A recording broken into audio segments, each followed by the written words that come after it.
Rail Balticut aastaks 2030 ei tule ja Riiga me kindlasti sellega sõita aastal 2030 ei saa.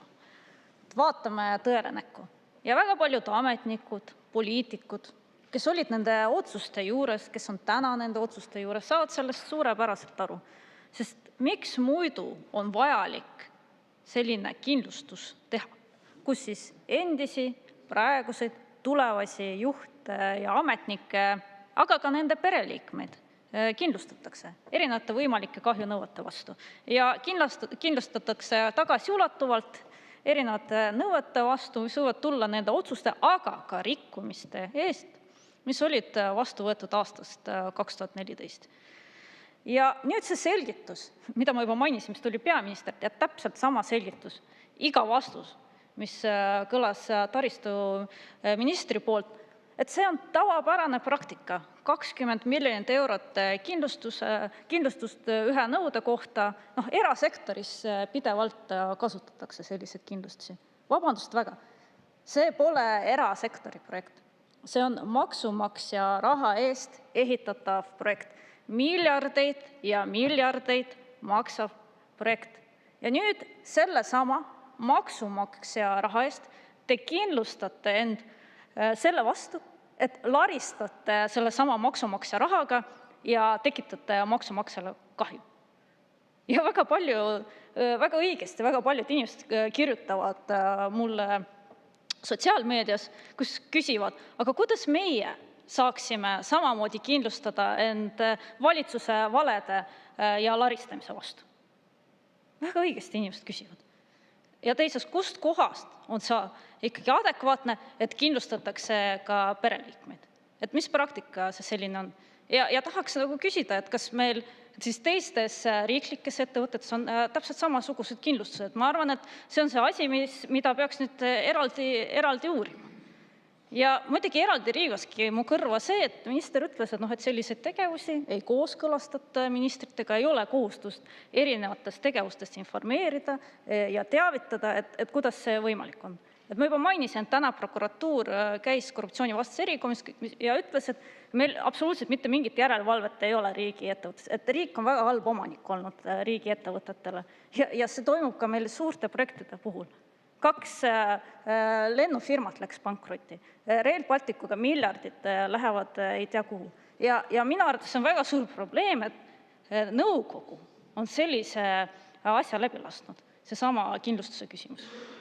Ja nüüd laiem probleem on see, et täna peaminister, valitsuse liikmed, aga tegelikult ka teiste Balti riikide juhid ei taha tunnistada, et seda raudteed aastaks 2030 ei tule. Pumbatakse raha edasi. Et miks niiviisi petetakse rahvast? Ja sellest veel hullem on see, et meie siin oleme valmis 3,6 miljardi eest ehitama raudtee, mis sõidaks ainult Läti piirini, Iklani välja. Ja siis iga aasta kulutame veel 30 miljonit, võib-olla isegi rohkem selle ülevalpidamiseks. Sest vaatame tõele näkku, mul on kõik need faktid ees, et erikomisjon seda arutatud nii palju. Lätis on tänase seisuga ehitatud täpselt 0 kilomeetrit. 0 kilomeetrit. Ja nüüd veel mõningad tsitaadid, mis on hiljuti meediast läbi käinud. Läti Rail Balticu projektijuht. Tema tsitaat. Praktiliselt ehituslikust vaatenurgast ei näe ma praegu võimalust Rail Balticu esimese etapi valmimiseks 2030. aastaks. See ei lähe sujuvalt ja ilusti. Kuidas see saab minna sujuvalt ja ilusti, kui raha pole? Ja nüüd huvitav fakt. See inimene on tänaseks tagasi astunud. Ja mina olen saanud vihje, et tal paluti tagasi astuda pärast seda esinemist Läti televisioonis, kus ta rääkis tõtt.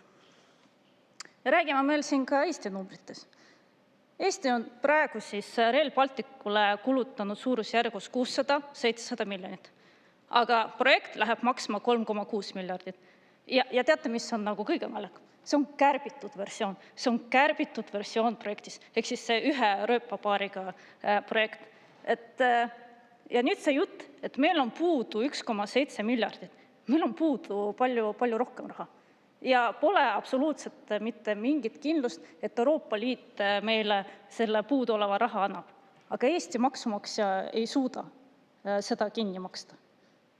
Ja võib-olla ka nendest kuludest, kuidas nad on kasvanud.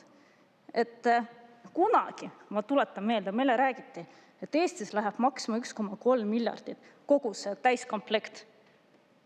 Ja nüüd tuleb välja, et 3,6 miljardit meil maksab kärbitud versioon, kus on üks rööpapaar, kus ehitada päris mitu viadukte välja, mis mõjutab kohalike inimeste mobiilsust.